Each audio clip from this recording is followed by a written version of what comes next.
l'Alliance des démocrates humanistes, ADH en sigle, a tenu une réunion extraordinaire ce samedi 18 septembre 2010 à Kinshasa sur les questions sociopolitiques de l'heure et rend publique la déclaration politique suivante.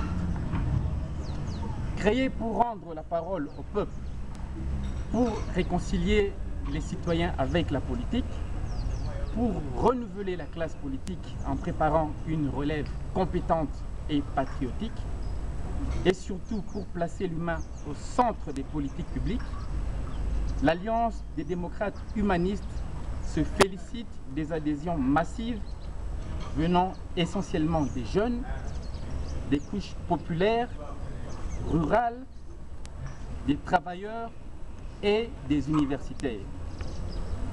L'ADH prend l'engagement solennel devant Dieu et devant la nation de mener son combat à son terme avec pour seul objectif le bonheur et l'intérêt des Congolais.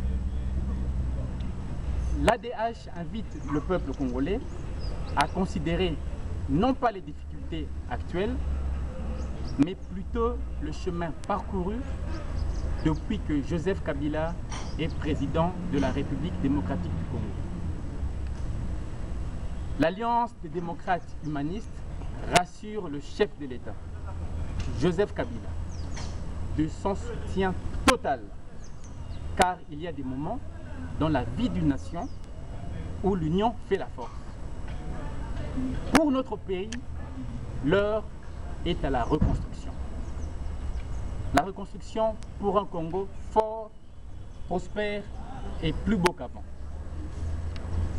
Néanmoins, l'ADH trouve inacceptable que certaines personnalités de l'AMP, originaires de l'Équateur, profitent de leur séjour à Mbandaka pour dénigrer le président de la République en attaquant les 5 chantiers dont il est l'initiateur.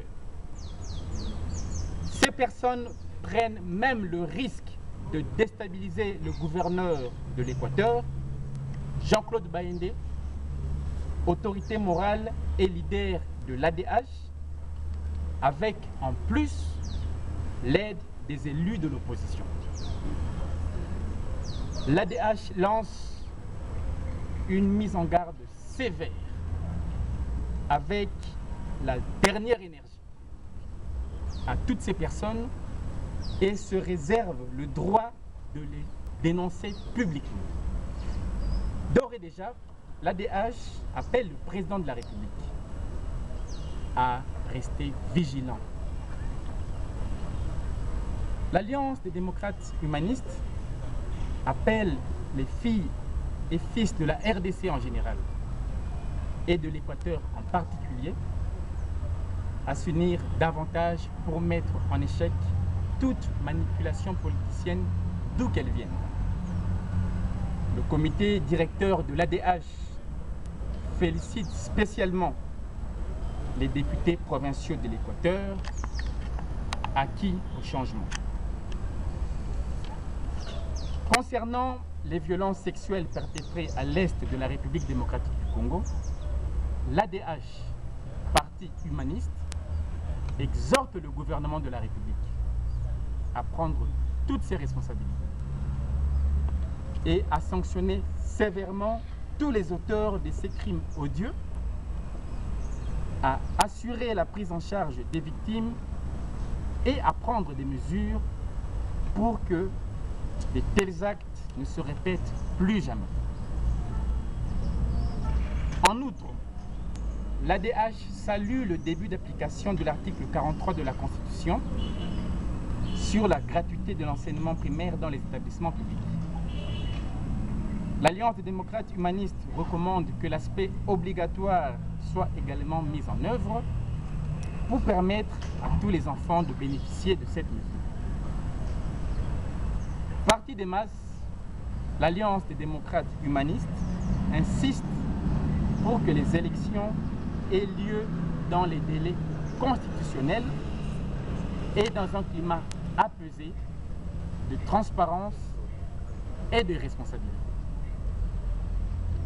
La célérité dans la désignation des membres de la CENI, la qualité de ces derniers et la loi électorale seront donc des indicateurs essentiels du succès et de la fiabilité du processus électoral. Enfin, tout en invitant le Parlement et le gouvernement à faire plus pour le social des Congolais, l'Alliance des démocrates humanistes appelle les Congolaises et les Congolais à s'enrôler massivement car le pouvoir appartient désormais au peuple. Pour le comité directeur de l'Alliance des démocrates humanistes, Joseph Bangakia, président national, je vous remercie.